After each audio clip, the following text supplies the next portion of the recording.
Innal hamdalillah nahmaduhu wa nasta'inuhu wa nastaghfiruh wa na'udzu billahi min shururi anfusina wa min sayyiati a'malina. May yahdihillahu fala mudilla lahu wa may yudlil fala hadiya lahu. Wa asyhadu an la ilaha illallah wahdahu la syarika lahu wa asyhadu anna Muhammadan abduhu wa rasuluh. Allahumma shalli ala nabiyyina Muhammad wa ala alihi wa man tabi'ahu bi ihsan ila yaumil.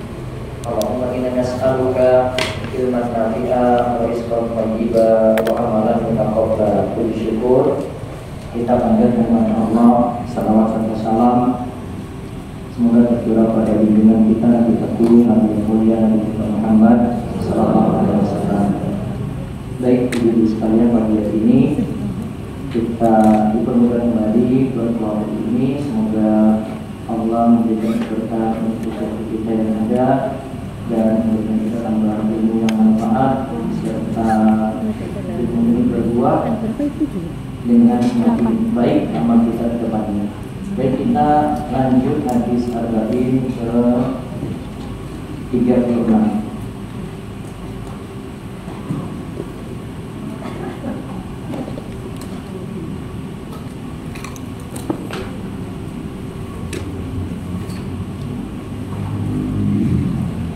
Yaitu mengenai keutamaan ilmu dan akhlak yang mulia dan lainnya seperti rajin dan seterusnya. Hadisnya dari Abu Hurairah radhiyallahu anhu, dari Nabi sallallahu alaihi wasallam, beliau bersabda, "Man nafasa al-mu'minin qurbatan min qurabil dunya, nafasallahu anhu qurbatan min qurabil yaumil qiyamah. Wa man yassara 'ala mu'sirin yassarallahu 'alaihi fid dunya wal akhirah. Wa man satara musliman satarallahu fid dunya wal akhirah. Wallahu fi auni al-'abdi ma kana 'abdu fi auni akhihi." Barang siapa menghilangkan kesusahan dari kesusahan dunia orang mukmin, maka Allah akan menghilangkan kesusahan dari kesusahan hari kiamat. Barang siapa yang memberi kemudahan orang yang kesulitan utang, maka Allah akan beri kemudahan baginya di dunia dan akhirat. Siapa yang menutup aib seorang muslim, maka Allah akan menutup aibnya di dunia dan di akhirat. Siapa saja yang menolong saudaranya, maka Allah akan menolongnya sebagaimana dia menolong saudaranya. Wa man salaka tariqan yaltamisu bihi ilman sahalallahu bihi tariqan ilal jannah. Siapa saja yang menempuh perjalanan dalam rangka menuntut ilmu, maka Allah akan mudahkan baginya jalan menuju surga. Wa masama qaumun fi baitin min buyutillah yatluna kitaballah wa yatadarasunahu bainahum illa nazalat alaihimus sakinah wa ghasyiyatuhumur rahmah wa hafathumul malaika wa dzakarahumullahu fi man indah wa man waqa'a bi amalin lam yusri bihi nasabu. Dan tidaklah berkumpul sekelompok orang di salah satu rumah Allah, yaitu di masjid, untuk membaca kitabullah dan saling mempelajarinya di antara mereka, melainkan akan turun kepada mereka as-sakinah, ketenangan, akan diliputi oleh rahmat, para malaikat mengelilinginya, dan Allah menyanjung namanya kepada malaikat yang ada di sisinya tadi. Dan siapa yang lambat amalnya, maka tidak akan bisa dikejar oleh nasabnya, garis keturunannya yang mulia. Baik, kita lihat penjelasan hadis dulu secara global, secara umum. Lihat dalam hadis ada istilah mana bahasa siapa yang melapangkan, kemudian kurba, kesusahan atau kesempitan. Yassara artinya memudahkan. Ala muksir, yaitu pada yang memiliki kesulitan, seperti yang disebutkan dalam ayat, yaitu surat Al-Baqarah ayat 280 tentang perihal utang. Wa in kana dzu usratin fanadhiratun ila maisaratin wa an tasaddaqu khairul lakum in kuntum ta'lamun.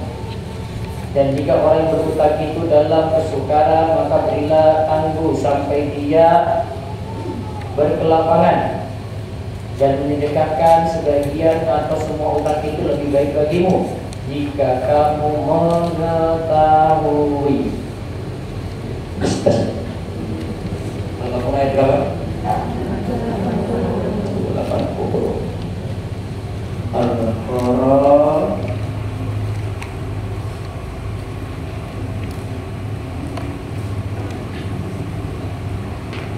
ini menyikapi ini ayat untuk kreditor. Kreditor yang memberikan pinjaman. Ini ayat untuk kreditor. Kreditor pasti ada duitnya, walaupun duitnya nggak balik-balik. Untuk kreditor sikapnya dua adalah tadi. Satu, panadhiratu ila maisara, memberi tenggang waktu sampai waktu yang mudah untuk debitur.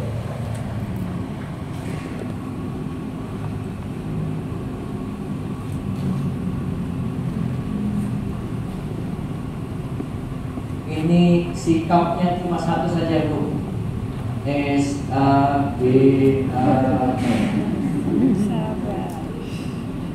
Pakai huruf besar, bukan huruf kecil. Terus yang kedua, untuk kreditur pilihan yang kedua, wa antasaddaqu khairul lakum, memutihkan sebagian atau seluruhnya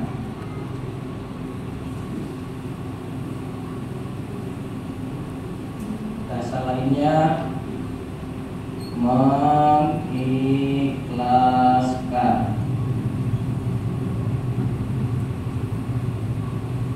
Oke.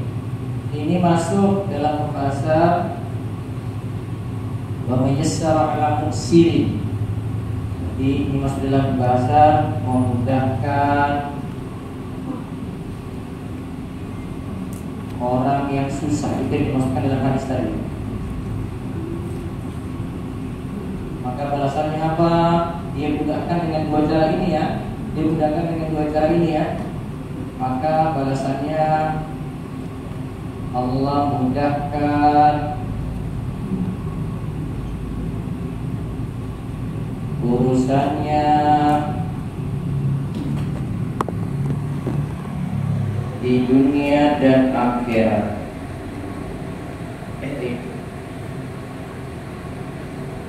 Dua sikap itu saja untuk memberi kemudahan.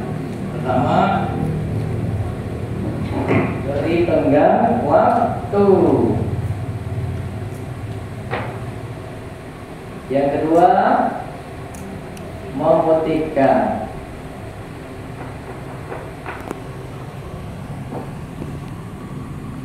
Pertama, memberi tenggang waktu. Yang kedua, memutihkan.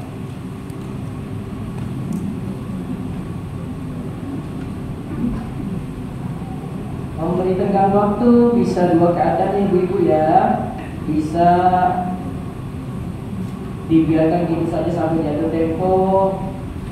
Kalau yang kedua, kalau sudah jatuh tempo, diingatkan lagi.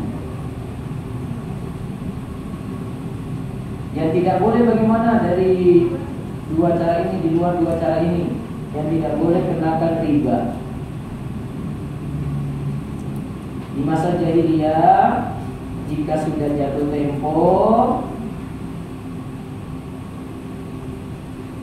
masa jahiliyah ya, jika sudah jatuh tempo bisa lunas, maka tidak ada tambahan.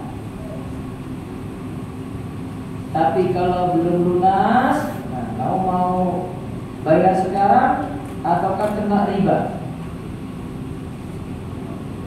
Itu namanya riba jahiliyah. Ini nggak diperkenankan di sini. Apa tadi riba jahiliyah? Kalau bayar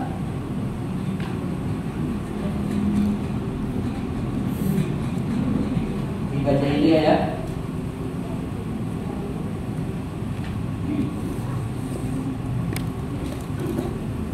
bayar tepat waktu.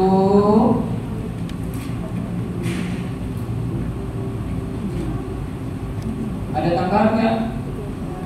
Tidak ada tambahan.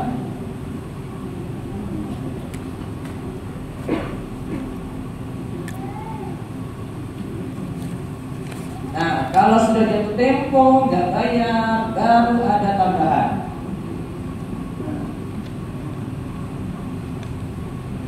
Setelah jatuh tempo baru ada tambahan.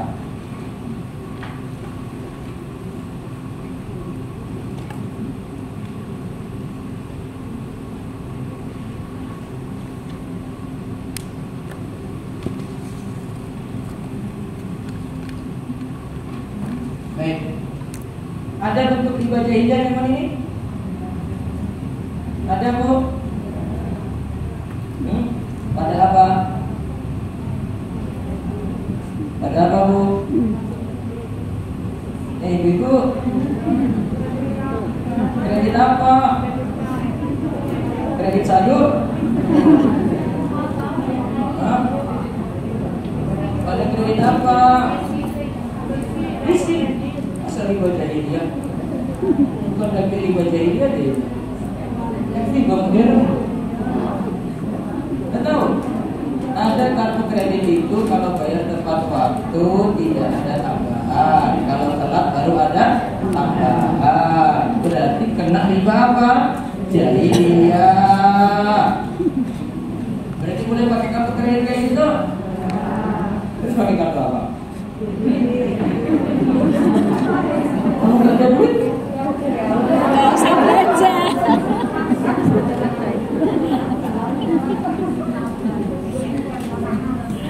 Kalau pakai yang di PayLater yang di Shopee itu ada tambahan. Kalau nggak pakai pas lagi ada duit itu. Nih, Ibu. Saya larinya ke TikTok, Pak.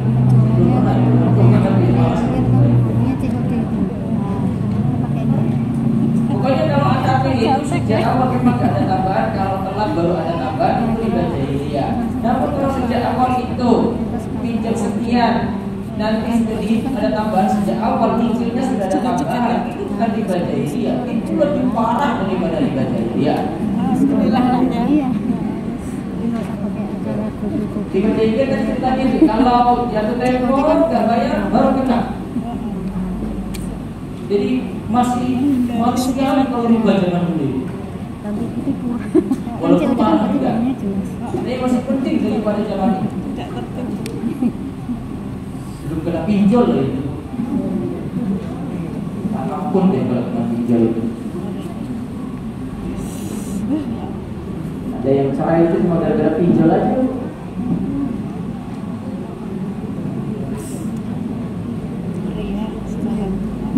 Ya, dua sikap tadi paham ya. Nah, sikap yang pertama tadi memberi tenggang waktu, hukumnya wajib. Ditulis hukumnya wajib yang pertama tadi, wajib.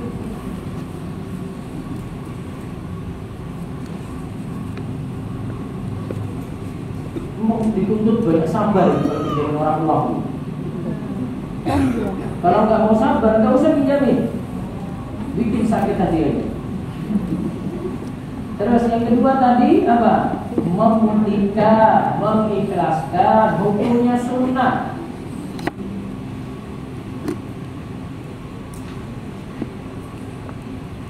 Pertanyaan selanjutnya, kalau ada teman datang mau pinjam uang, wajib nggak pinjam nggak? Klik dong. Bu, dia pakai drama dulu, Bu. Nangis-nangis dulu, wajib nggak? Ibu. Wajib nggak pinjamin? Hukum memberi pinjaman itu sunnah, bukan wajib. Catat itu. Jadi jangan jadikan beban. Mau dia pakai drama-drama dulu, nangis-nangis dulu, mau dia cerita sak jam dulu. Ini kan pakai drama-drama dulu kan, ibu terlalu dulu baru mengasih kan.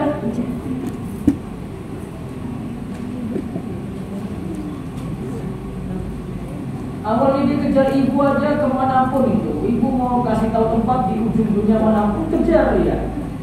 Gantian lagi itu, ibu gantian kejar ke dunia manapun gak dapat, kelar. Cari orang yang belum bayar utang itu lebih susah daripada cari jodoh.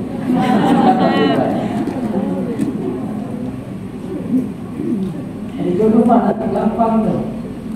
Cari orang yang belum bayar utang itu lebih sulit. Tapi kalau si jomblo rasa lebih sulit, ya memang karena dia belum pernah kejar orang yang belum bayar utangnya. Dua sikap itu ya.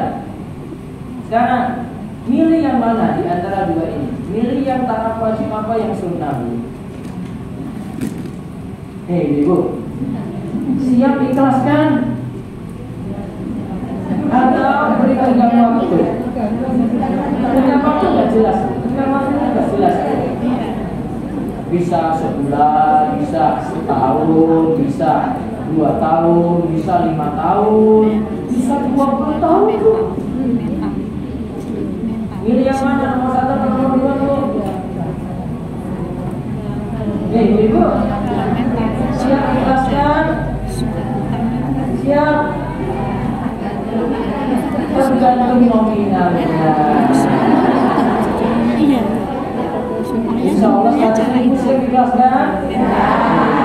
100.000 Bu.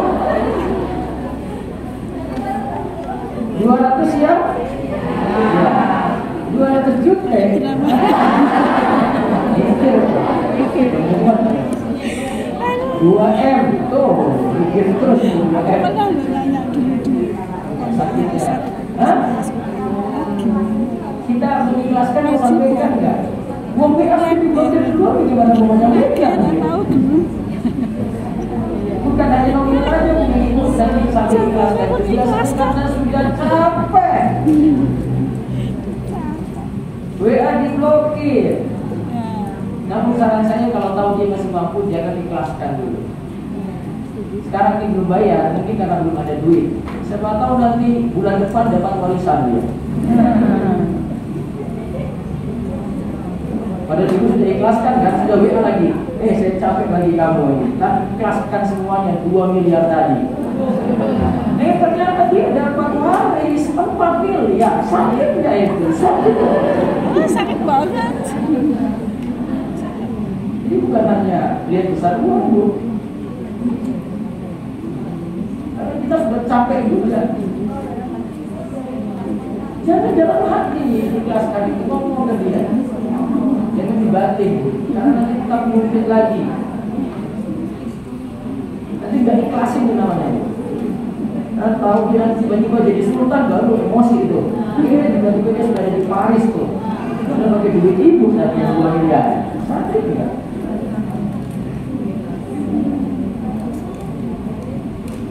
Sudah ya. Itu cara begitu mudah. Kalau dicontohkan oleh para ulama, prakteknya itu di ayat ini.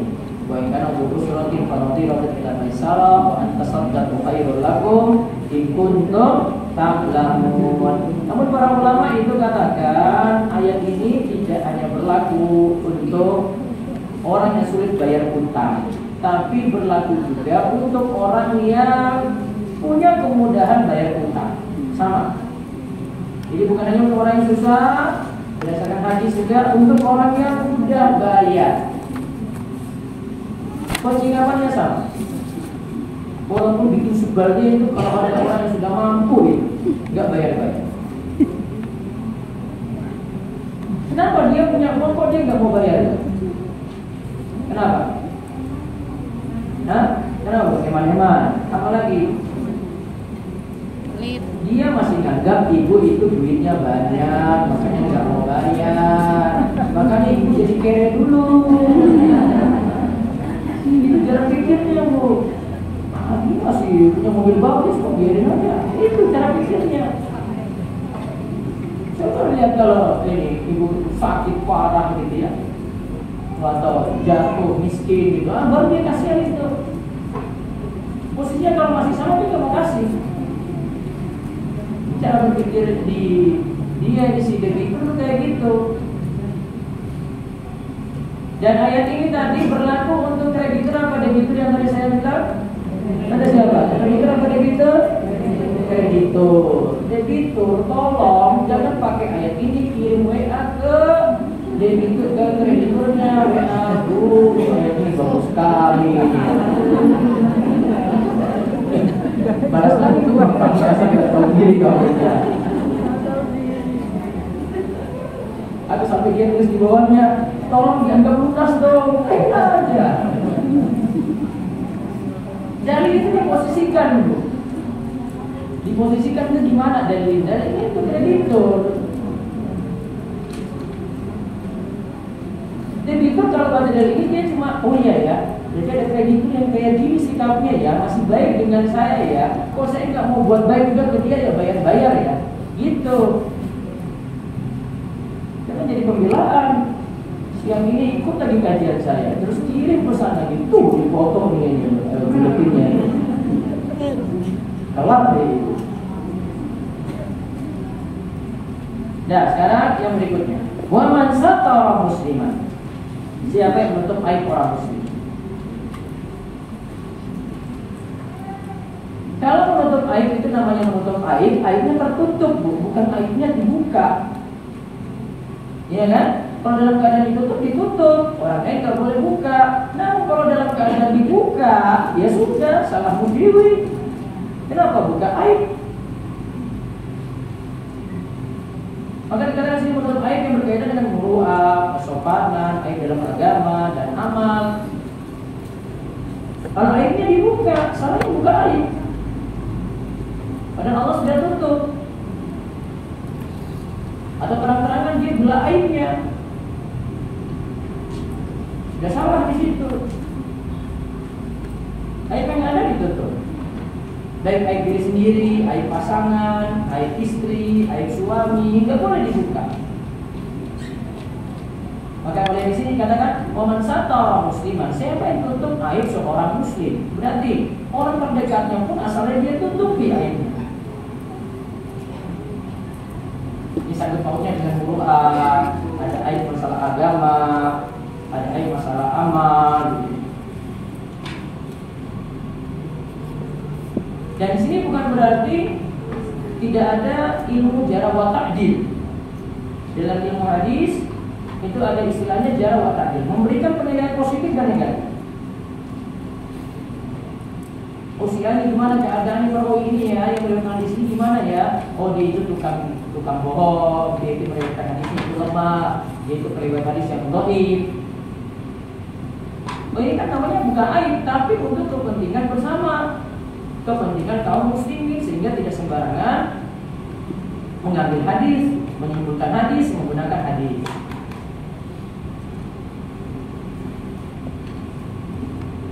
Sama halnya kalau ada orang punya aib, misalnya tadi dengan masalah utang, sudah 20 orang dia tipu, ya, kembalikan uangnya. Kemudian ada orang ke 21 yang ingin ditipu lagi. Kita bisa memberitahu orang ke 21 ini si A ini aibnya kayak gini. Boleh, supaya tidak jadi ada korban yang ke-21. Jadi ada penjelasannya lagi bentuk menutup aib itu seperti apa. Yang jelas kalau itu aib, tapi kalau itu aibnya tertutup ya ditutup. Kalau aibnya dibuka atau dia terang-terangan bermaksiat, keadaannya berbeda. Apalagi nanti kalau aibnya bukan masalah pribadi saja, tapi sudah menyangkut masalah dakwah. Terus yang berikutnya lagi, yassarallahu alaihi fid dunya wal akhirah. Allah akan mudahkan baginya urusan dunia dan akhirat. Syekh Ibnu Utsaimin katakan ini mencakup kemudahan dalam hal harta, kemudahan dalam beramal, memberikan kemudahan dalam pengajaran. Kalau dalam harta berarti bagi-bagi, sedekah, nolong orang dengan harta. Memudahkan dalam beramal berarti orang itu ditolong supaya bisa beramal mudah. Kita jadi pengurus masjid, misalnya beri fasilitas yang baik di masjid. Oh, di masjid ini untuk yang sepuh sulit untuk berdiri, dia mesti sholat duduk, ya sediakan kursi di situ. Itu memudahkan orang dalam beramal, memudahkan dalam pengajaran. Ya, ngajari orang itu tujuannya adalah orang paham, bukan untuk menunjukkan kita paling pintar. Jadi bukan untuk menunjukkan kualitas ilmu kita, tapi gimana orang itu bisa paham. Karena ada yang pintar tapi untuk memahamkan ke orang sulit. Dia buat perkalian aja sulit untuk dia jelaskan. Padahal simpel kalau dijelaskan kayak gitu. Di hal yang mudah dijelaskan, buat semudah mungkin. Itu namanya memberikan kemudahan dalam pengajaran. Namun kemudahan dalam hal yang dibicarakan di sini kata Syekh Ibnu Taimiyah adalah kemudahan dalam hal apapun. Terus wallahu fi aunil abdi maka al-'abdu fi auni akhihi. Siapa saja menolong saudaranya, maka Allah akan menolongnya sebagaimana dia menolong saudaranya sebelumnya. Kita tolong orang, maka Allah akan tolong kita. Al-jaza' min jinsil amal. Balasan sesuai dengan amal perbuatan. Hadis ini tidaklah diterjemahkan Allah senantiasa menolong hamba selama ia menolong saudaranya. Kata selamanya di sini tidak tepat kata Syekh Ibnu Taimiyah. Pengertian itu berarti Allah tidak menolong hamba ketika dia tidak menolong saudaranya. Itu juga tidak. Siapa tahu dengan amal yang lain kan Allah tolong dia. Dengan kata lain akan dipahami pertolongan Allah itu tergantung pada menolong saudaranya. Karena bisa jadi memang ada orang susah kita nggak bantu saat itu. Kita nggak ada duit atau ada keperluan lain. Ada perbuatan yang lebih wajib, misalnya nafkah keluarga, ada beban utang, nggak bisa tolong orang. Bukan berarti Allah tidak tolong kita. Dengan terjemahan yang salah seperti ini nanti akan dipahami bahwa pertolongan Allah itu sama dengan pertolongan seseorang pada saudaranya. Artinya, ya selama kita menolong saudara kita, Allah akan menolong kita. Namun bentuk pertolongan Allah boleh jadi dari hal yang lain juga. Tidak hanya karena menolong saudara kita. Terus man salaka tariqan, siapa yang menempuh perjalanan, itu dia masuki ilmu dan berjalan di dalamnya. Artinya dia belajar, menempuh perjalanan, bisa jalan kaki, bisa nyebrang dari rumah ke masjid saja, bisa naik motor, bisa naik mobil, bisa naik pesawat. Zaman sekarang bisa. Ada seorang syekh di Madinah itu yang bukan di Madinah, dia tinggal di Riyadh tapi majelisnya di Masjid Nabawi kalau setiap musim liburan. Namanya Syekh Shalih Al-Utsaimin. Syekh Shalih Al-Utsaimin ini terkenal punya banyak sanad di kitab-kitab itu. Sanad ke beliau itu bersama. Sanad artinya jalur cerita sampai ke guru. Dia punya sanad semacam itu. Ketika dia di sini itu bukan hanya orang-orang Madinah yang hadir, bukan hanya pelajar yang ada di Madinah yang hadir, namun siapa yang datang dari luar negeri juga dia nyempatkan untuk hadir. Mungkin dia sekalian umrah ke kota tersebut. Dia sekalian umrah kemudian belajar di kota itu. Tepatnya di Masjid Nabawi. Itu namanya berjalan dalam menuntut ilmu. Ada pengorbanan di situ. Terus yang tadi sebi ilman, dia itu mencari ilmu di sini yang dimaksud ilmu syar'i, bukan ilmu teknik, bukan ilmu ekonomi, bukan ilmu psikologi. Yang dimaksudkan di sini adalah ilmu syar'i, ilmu agama.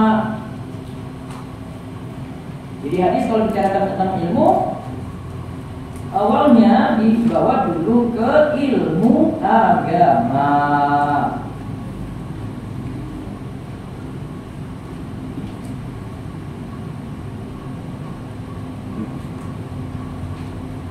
Dan situ dengan kata iltamasa yaltamisu. Iltamasa yaltamisu artinya di situ meminta, memohon. Orang kalau meminta memohon itu berarti merendahkan diri. Maka orang yang cari ilmu itu orang yang merendahkan diri. Tidak pandang dia kedudukannya bagaimana, usianya berapa, belajarnya di tempat bagaimana. Dia mau belajar yang penting.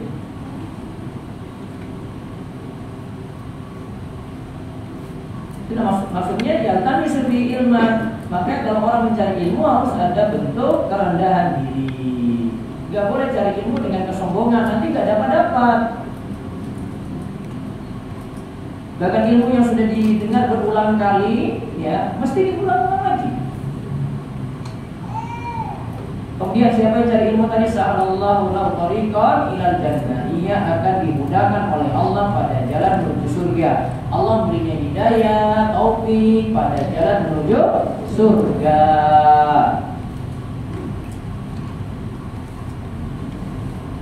Terus disebut lagi buyutillah, masjid. Maka di sini keutamaan belajar di masjid. Di buyutin adinallahu an tarfa'a wa yuzkara fiha ismuh yusabbihu lahu fiha bil ghudwi wal asar rijalun la tulihim tijaratu wa la bai'un an dzikrillahi wa iqamis salati wa ita'iz zakati yakhafuna yawman tataqallabu fihi al qulubu wal absar. Bertasbih kepada Allah di masjid-masjid yang telah diperintahkan untuk dimuliakan dan disebut namanya di dalamnya pada waktu pagi dan waktu petang. Laki-laki yang tidak dilalaikan oleh perniagaan dan tidak pula oleh jual beli dari mengingati Allah dan dari mendirikan sholat dan dari membayarkan zakat. Mereka takut kepada satu hal yang di hari itu hati dan penglihatan menjadi goncang. Di sini ayat yang menjelaskan keutamaan orang yang mengingat Allah di masjid.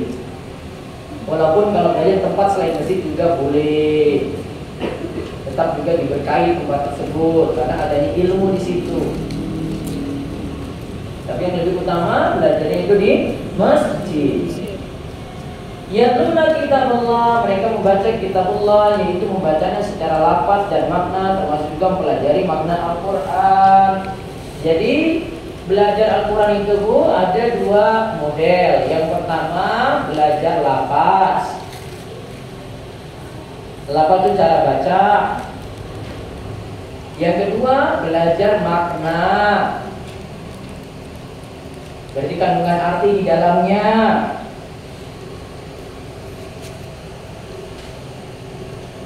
Kandungan arti di dalamnya. Kalau level yang pertama itu cuma sekadar baca saja, belum paham arti. Mulai, tapi yang ini tingkatan ini harus lebih dulu ada sebelum tingkatan kedua bacaannya diperbaiki dulu.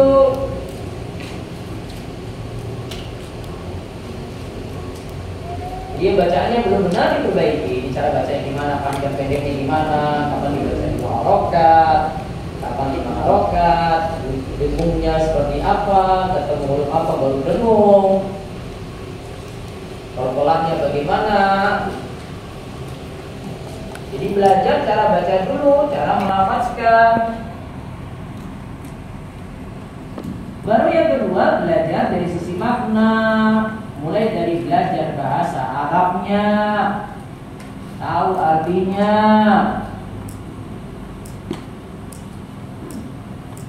Belajar tafsirnya, tadabbur ayat-ayat yang ada. Yang belajar makna ini levelnya lebih tinggi. Tapi sekali lagi dari level yang pertama dulu Bu, belajar cara baca. Bahkan itu sebelum hafalan Bu. Jangan hafalannya ditambah dulu, perbaiki cara baca dulu. Kalau nanti kalau sudah hafal diperbaiki sulit Bu.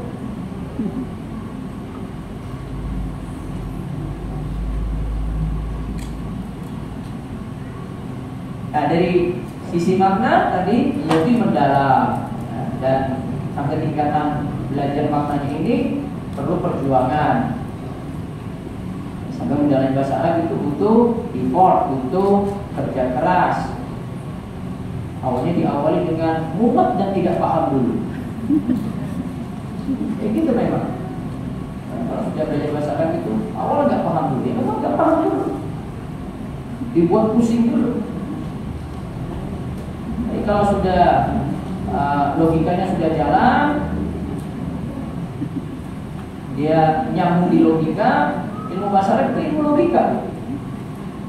Jadi biasanya anak-anak yang ilmu eksak itu lebih kuat kalau ilmu nahwu sorof dia lebih kuat daripada yang ilmu sosial.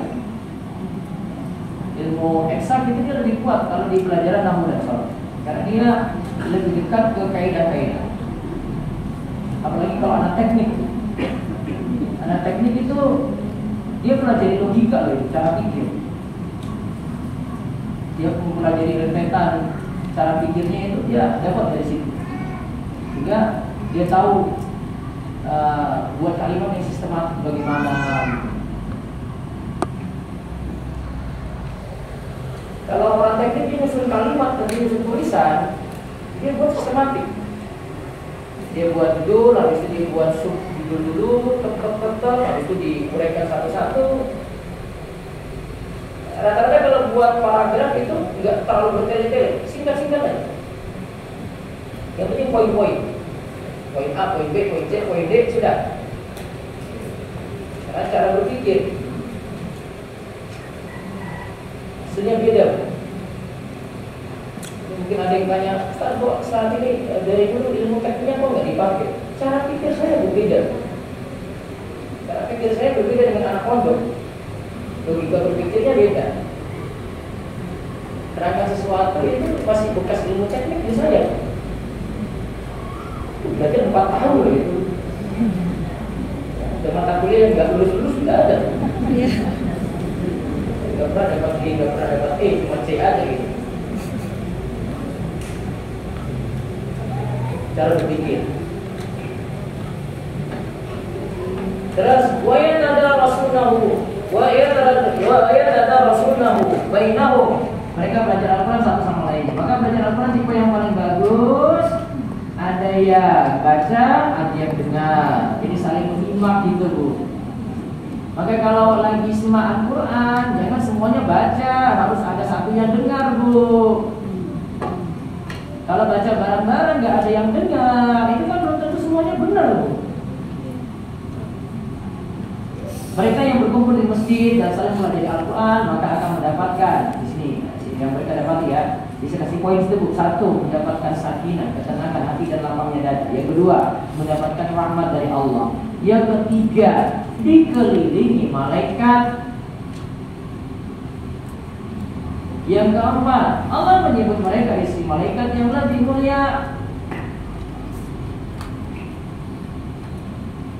Itu tadi yang berkumpul di rumah Allah, dia kaji Al-Quran, kaji hadis.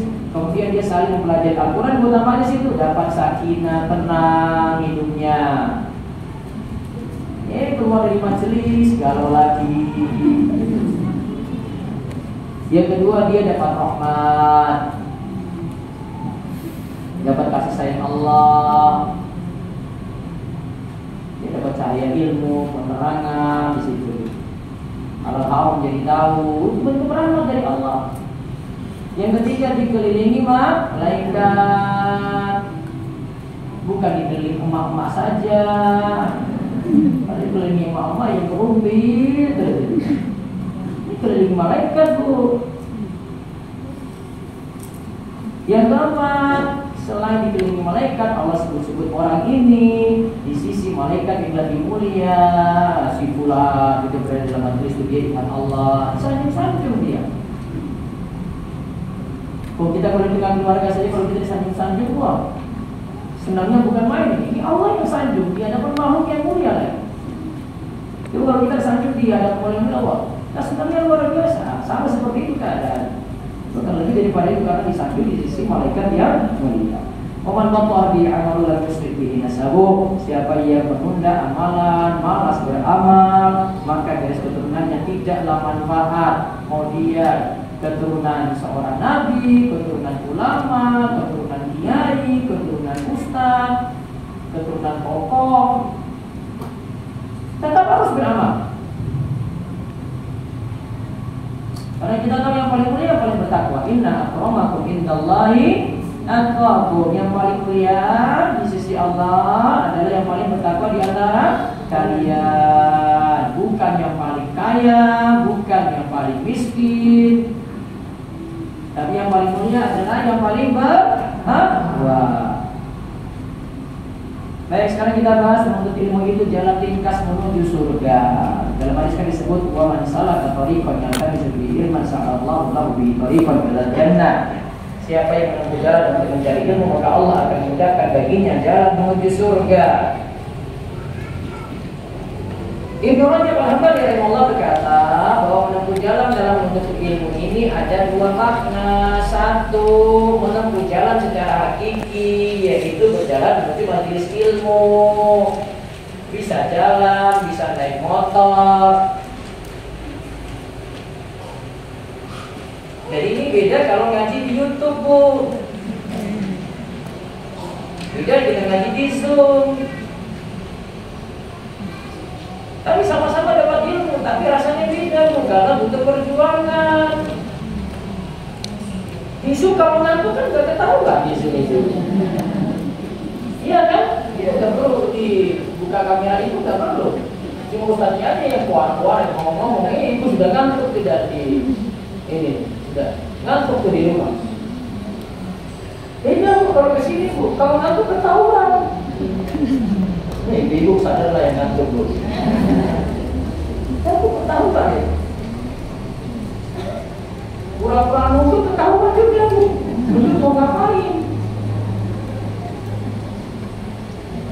Jadi kalau berjalan, ada usaha, keluar dari rumah, ya, atau mungkin dia bikin majelis pengajian di rumahnya sendiri, dia sudah tahu rasanya. Walaupun cara tadi sekarang semakin memudahkan, mau dimanapun bisa ngaji, Bu. Saya pun dimanapun bisa ngisi. Oh, saya lagi makan nasi goreng aja saya bisa ngisi, Bu. Ada sore-sore itu bahas jomblo sebenarnya. Saya pakai clubhouse itu cuma aja. Tanya lain, lagi ngapain, Pak? Saya lagi makan nasi goreng nih. Jadi bisa zaman ini, saking mudahnya itu. Karena dimanapun bisa. Murid-murid saya belajar bahasa Arab bisa dari mana-mana. Saya nggak perlu turun jauh-jauh ke Jalan Kaliurang terus misi. Karena belum tentu juga yang belajar bahasa Arab istiqomah terus sampai di gurunya. Awal 100 orang, insya Allah nanti jadi 20 orang, bahkan bisa 10 orang aja. Insya Allah. Kalau belajar bahasa Arab itu. Karena saya sudah pernah rasakan dulu ngajar kayak gitu, saya tuh dari bukti dulu itu. Sampai sini dia tinggal 10, dari awal berapa? 100. Bahasa Arab awal saya itu 2000 sekarang. Saya yakin insya Allah besok kita mungkin tinggal 200 saja. Kalau masih 200, alhamdulillah itu. Biasanya 10 sekali, biasanya 10%. Tinggalnya itu 10% aja. Ya kayak si jomblo itu ghosting gitu loh, memberikan sesuatu yang tidak pasti tiba-tiba lenyap gitu.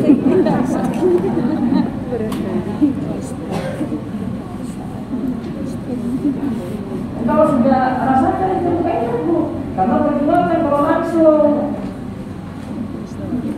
atau majelisnya diganti orang aja, majelis saudara dan jalan aja. Terus yang kedua, menempuh jalan secara maknawi. Bentuknya apa? Bentuknya bukan lagi belajar, bukan lagi belajar langsung, tapi dia lagi menghafalkan, lagi mempelajari ulang, dia lagi mudzakarah, dia lagi muthala'ah, kaji dari kitab, dia nulis, itu belajar namun secara maknawi. Dia nggak lagi belajar depan guru. Yang kedua ini juga perlu, ilmunya nanti lebih melekat kalau yang kedua ini. Kalau yang pertama itu cuma hadir, nyatet, bukunya simpan di lemari atau tasnya ditaruh, besok mangkat pakai tas itu lagi itu. Nggak tahu bukunya itu dibuka apa enggak aja. Kalau yang sekarang kedua ini dia masih ulang. Ilmunya lebih melekat. Jadi kalau untuk ibu sekali gitu bisa sudah syukur sekali, alhamdulillah. Sudah mau nanya dia sudah syukur sekali itu. Sudah hadir dia sudah syukuri gitu. Walaupun ada yang hadir paham, ada yang nggak paham juga ada gitu. Tapi tetap berangkat terus. Menurut saya di DS itu ada simba-simba, ada kelompok simba-simba sendiri, kelompok sopo sendiri. Ada dari dulu sampai sekarang, Bu. Ikik Qur'annya itu nggak pernah naik, Qur'an satu terus.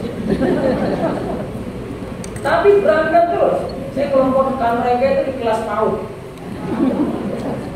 Jadi kalau saya panggil, mana di kelas PAUD? Ini kan saya semuanya kasih kami Iqra 1, Iqra 2 gitu. Ada Iqra 1, Iqra 2 nggak pernah nenten dulu.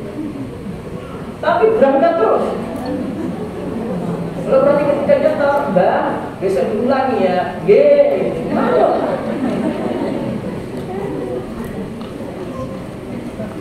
Awal mengaji itu kan tadi. Jadi ada bentuknya, sekali lagi bentuknya nggak lagi belajar langsung, lagi mengulang, lagi mencatat ulang. Kalau mudzakarah ini bentuknya saling ngangkat. Saling nanya tadi belajar apa? Debat gitu. Kadang debat, kadang diskusi dengan teman. Kalau saya dulu di UGM, saya di Wisma Laboratorium itu di Pogung Kidul situ. Jadi kita sengaja dikelompokkan di satu rumah. Gitu. Apa tujuannya satu rumah ini? Bisa diskusi. Saya kadang debat dengan kakak angkatan sendiri. Saling debat. Ini kayak gini, ini nggak benar, ini nggak benar. Saling diskusi, namanya mudzakarah di situ. Kalau dia hafal sesuatu, kemudian terima hafalan, saling setelah hafalan, atau saling pelajari tulisan, gitu.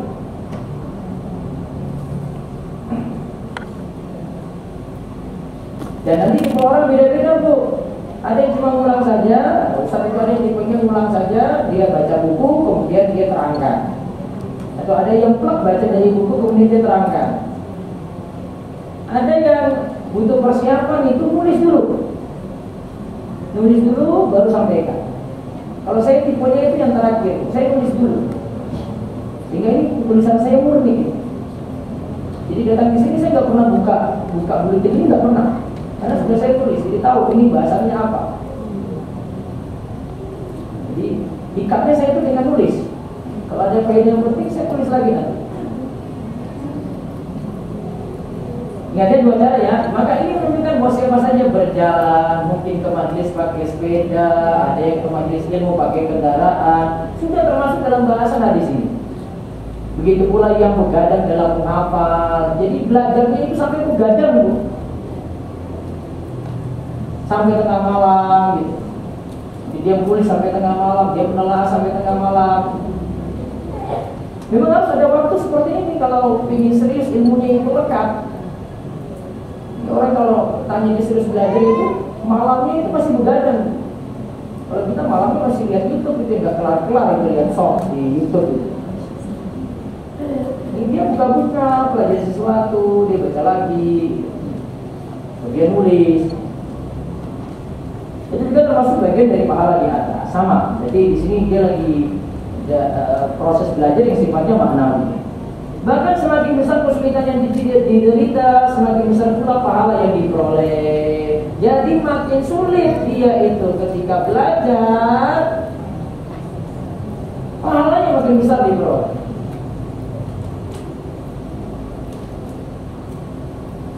Dan nanti akan kue hasilnya besok. Jadi bersakit-sakit dahulu kalau belajar itu.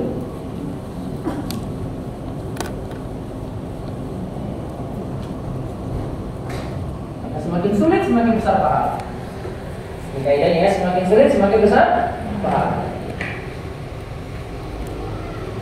Dalam kaidah yang dibawakan oleh Imam As-Suyuti, Asy-Syafi'i dalam Al-Asbah' An-Nadha'ir, makana aksar fi'lan kana aksar fadlan. Amalan yang lebih banyak pengorbanan, lebih banyak keutamaan. Ini mana saya ulang-ulang terus ini.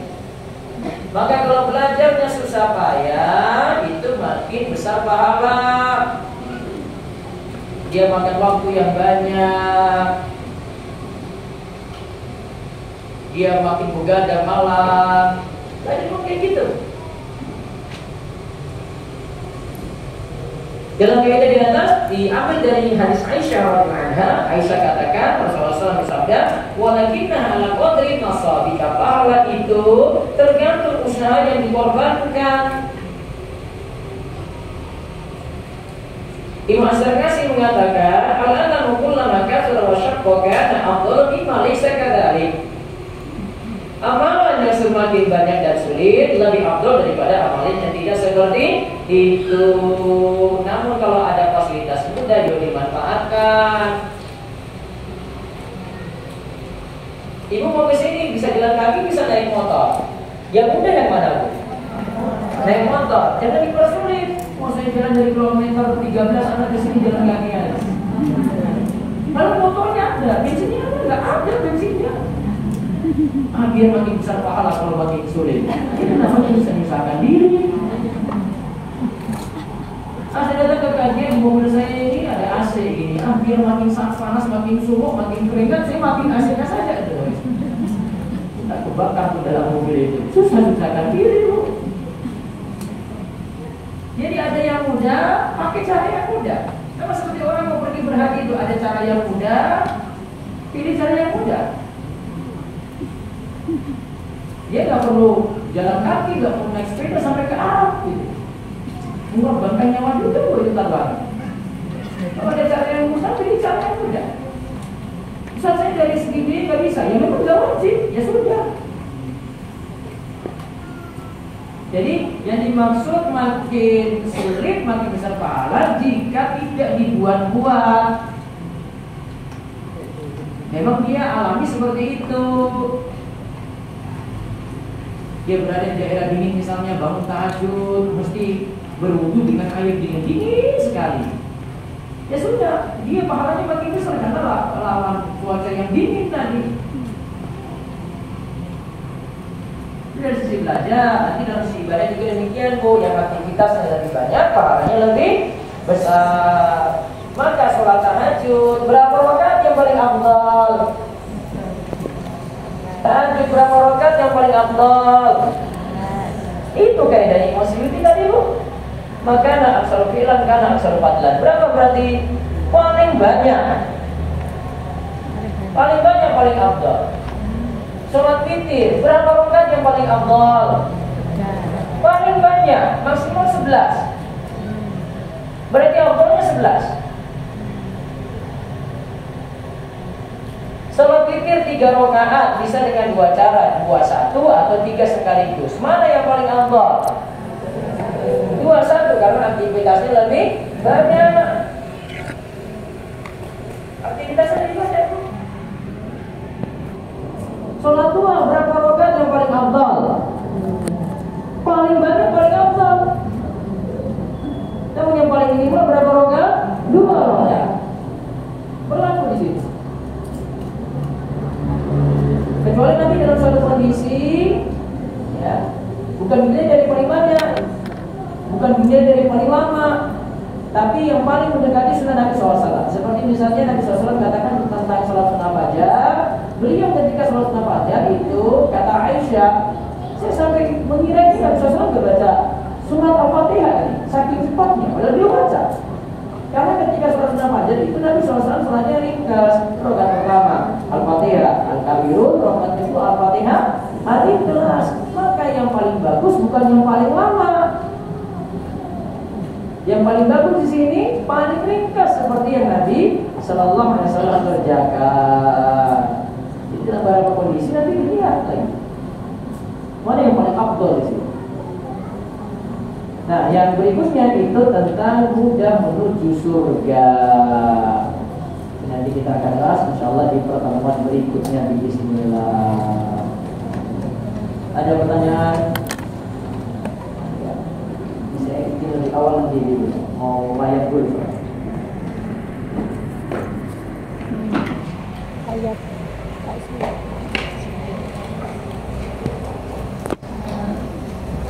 Assalamualaikum warahmatullahi wabarakatuh. Waalaikumsalam warahmatullahi wabarakatuh. Terima kasih Ustaz atas tausiahnya hari ini. Dan yang saya tanyakan terkait dengan keutamaan menuntut ilmu. Kalau tadi kita sebutkan bahwa yang utama adalah menuntut ilmu syar'i. Berarti kalau menuntut ilmu yang lain seperti ilmu teknik itu seperti apa tuh keutamaannya? Wah, tidak syar'i itu Bu, ilmu teknik. Berarti nggak boleh dituntut Ustaz? Saya lulusan teknik sampai S2 Bu saya. Lalu gimana? Maksudnya untuk motivasi juga? Silakan pelajari ilmu dunia, apalagi punya manfaat, monggo dijalani. Khairun nas anfa'uhum linnas, sebaik-baik orang itu yang beri manfaat pada orang banyak. Kalau memang passionnya itu di ilmu dunia, jangan lupakan ilmu agama. kita itu pada diri kita atau anak kita fokusnya di dunia terus. Agama kurang diperhatikan. Tapi dapat keutamaan ini nggak ya Ustaz? Insya Allah dapat. Keutamaan untuk lebih mudahkan jalan yang Allah menuju surga. Dapat tuh. Dapat juga ya. Kalau memang cuma itu aja berarti cuma anak pesantren aja masuk surga. Itu nggak masuk. Anak UGM semuanya nggak masuk. Oke, kita mana Ustaz? Kayak gitu. Yang dimaksudkan di sini belajar agama punya keutamaan sendiri, tapi tidak menafikan belajar ilmu dunia. Bagi yang kalau saya istilahkan gini ya, saya juga bilang ke anak saya bilang space otakmu itu masih banyak. Jangan cuma dengan ilmu dunia saja, dan cuma ilmu agama saja. Kalau bisa digabungkan, gabungkan. Gitu. Anak kita didik kayak gitu juga, Bu. Jangan hanya belajar ilmu dunia saja, ajak dia belajar ilmu agama juga. Karena ada nanti beberapa ilmu tertentu yang perlu tahu background ilmu dunianya itu. Misalnya mau fatwa tentang kedokteran harus punya background kedokteran. Mau hubungi tentang zat kimia harus tahu tentang ilmu kimia. Sebagian ustadz itu nggak paham alkohol. Alkohol itu cuma dikira miras saja. Parfum beralkohol akhirnya dihukumi parfum yang asalnya dari miras, nggak masuk. Itu anak teknik bantah aja itu. Dari mana buat parfum kok dari miras diambil? Nggak mungkin.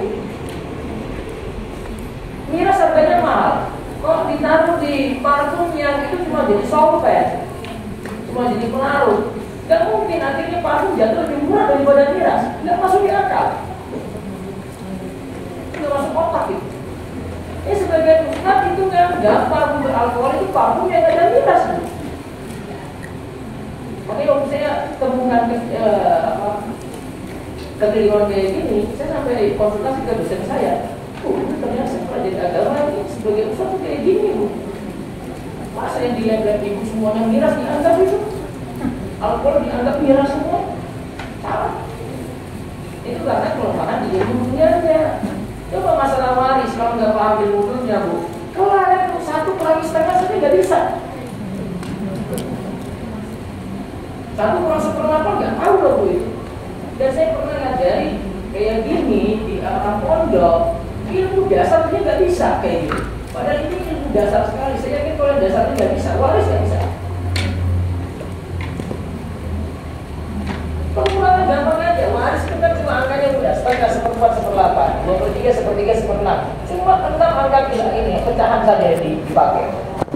Maka pengurangan hasilnya sekitar angka itu. Cuma kalau yang kayak gini pengurangan 1/1/8 dia nggak bisa. Kalau ada itu, nggak bisa ilmu agama juga. Maka harus ada ilmu dasar yang gini. Maka nanti anak itu diarahkan kemana? Lihat dari kemampuan dia. Kalau kecenderungannya itu pada ilmu dunia, jadi lupakan ilmu agama. Namun kalau ilmu agamanya bagus, ya diarahkan ke agama gitu. Dan nggak salah itu sekolah kali, anak ibu di sekolah itu yang penting agama diperhatikan monggo. Cara berpikir saya agak beda tuh. Anak saya itu di sekolah umum. Anak saya nggak bisa salahkan anak saya itu di sekolah umum, karena saya itu di sekolah umum. Anak saya itu di SMA 1 Wonosari, umum. Namun sebelum dia berangkat, dia setor surat dulu ke saya, baru dia pergi sekolah. Sekolahnya jam 6 kurang, baru jalan dia. Dikir dulu sekolah baru jalan. Nanti ada pelajaran lagi dia. Dan tugas saya yang mendidik agama, sekolah biarin aja. Sekolah umum. Jadi anak punya passion sendiri.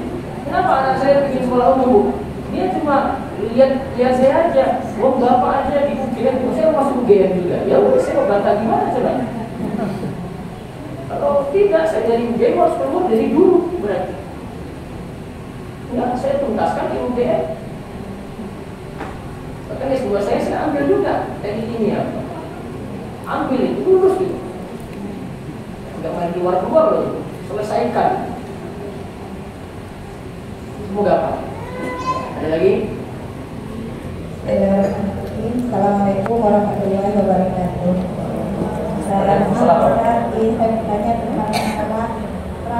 piutang-piutang yang terjadi yang saya anggap aneh di daerah kelahiran saya. Begini Ustaz, ketika terjadi piutang-piutang itu, pihak yang mau meminjamin uang itu harus ada jaminan. Misalnya, kalau misalnya saya mau minjem sama si A, saya mau minjem uang, terus nanti yang mau meminjemin uang itu dia mau asal saya punya jaminan. Saya punya jaminan tanah. Jadi tanah itu saya serahkan ke yang meminjam uang, saya minjem uangnya. Tanah ini dikelola sama yang meminjemin uang, hasilnya diambil. Itu bagaimana itu hukumnya? Tadi jaminannya apa Bu? Jaminannya tanah. Tanah terus diapain? Dikelola sama yang memberikan pinjaman itu. Dikelola sama si kreditur. Iya. Oke, dikelola sampai kapan? Sampai bisa membayar utangnya. Oke. Terus ada bayar sewa atau tidak? Oh, nggak ada. Nggak ada, riba. Walaupun besok kembalikan utangnya sama. Itu bikin uang itu dihargakan dengan harga emas. Padahal kan harga emas itu tiap tahunnya kan naik. Nah, ketika diserahkan saat peminjaman itu dalam bentuk uang apa emas itu peminjamannya? Peminjamannya kalau uang nanti dihitung dengan Nggak bisa, pasti riba itu. nah nilai buat saya sudah tahu. Iya, karena masyarakat belum sadar-sadar Bu. Tunggu nanti kena masalah baru. Di kampung saya itu tunggu orang bunuh diri dulu baru sadar riba itu masalah. Pas ada bunuh diri baru mereka tahu itu gara-gara rentenir nih. Baru setelah itu dipasang poster rentenir dilarang masuk. Maksudnya ada kasus tuh, mati dulu orang di situ. Kita belum ada kasus aja. Jadi kalau sudah ada kasus baru sadar. Sebelumnya juga ada kasusnya itu gara-gara utang Bu. Ada yang mati gara-gara utang sebenarnya. Habis itu yang mati itu gentayangan. Keliling-keliling ke rumah ketok pintu cerita mereka. Jadi selama 1 minggu itu orang nggak berani keluar rumah gara-gara ini gantung diri. Awal ceritanya dari utang juga. Setelah itu baru keluar perangkat. Rentenir dilarang masuk di sini. Ini setelah ada masalah itu. Kayaknya masalahnya belum ada. Tunggu aja. Masalah ada baru tuh akan semuanya. Ini gara-gara utang nanti nih ya, berlipat-lipat nih ya. Disandarkan dengan emas tadi, padahal dikasih uang, riba. Kalau mau kasih emas aja. Besok saya minta kembalikan emas. Berapa emas? 10 gram. Besok kembalikan emas yang sama 10 gram juga. Aman Bu. Tapi kalau uang disandarkan emas nggak bisa. Kecuali uang kembali dengan uang juga. Mau ditukar dengan emas boleh. Tapi dengan emas harga saat itu. Saat pengembalian, bukan saat peminjaman. Itu ya? Ya, semoga Allah beri hidayah. Satu lagi terakhir.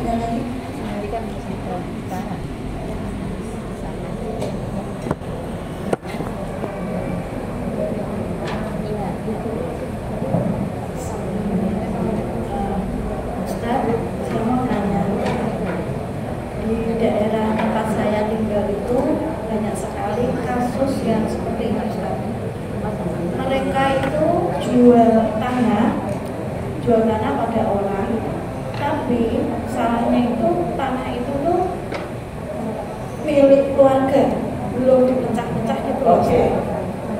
Nah, itu banyak sekali dan semuanya itu ya ada beberapa yang cerita. Nah, ketika yang cerita sama saya itu belum terjadi jual beli, biasanya saya nasihatin gitu ya. Walaupun minim ilmu saya di situ gitu. Nah, saya juga menasihati orang-orang yang ingin membeli tanah siapa yang saya tahu itu belum dipecah. Nah, pertanyaan saya Ustaz, bagaimana cara saya menghadapi orang-orang yang istilahnya ngeyel tapi nggak tahu ilmunya, terus malah nyalahin saya? Makasih Ustaz. Sikap ibu banyak sabar dengan orang kayak tadi. Kalau nasihat nggak diperhatikan, maka sudah, yang penting ibu sudah menyampaikan nasihat. Urusan mau terima atau tidak terserah. Oke, ini sudah urusan nasihat saja. Karena ada sesuatu yang kita sudah ingatkan, nggak boleh. Semampu kita saja. Karena kalau masyarakat ini mau banyak banget nih, dinasihati tidak mau. Ya sudah semampu kita di situ. Wa ma'alaina illa al-balagh mubin. Dimana Allah katakan dalam surat Yasin, tugas kita itu hanya balagh beri penjelasan al-mubin yang sejelas-jelasnya. Kalau sudah dibilang penjelasan jelas sudah cukup itu. Allah. Itu yang ini. Baik, itu saja yang belum saya jawab, nanti di pertemuan berikutnya saja. Nanti masih ada lanjutan hadis ke-36 tentang faedah-faedah dari hadis tadi yang belum kita bahas. Kemudian ya, yang kami sampaikan, semoga Allah memberikan berkah ilmu dan amal dan memberikan istiqomah. Kami cukupkan.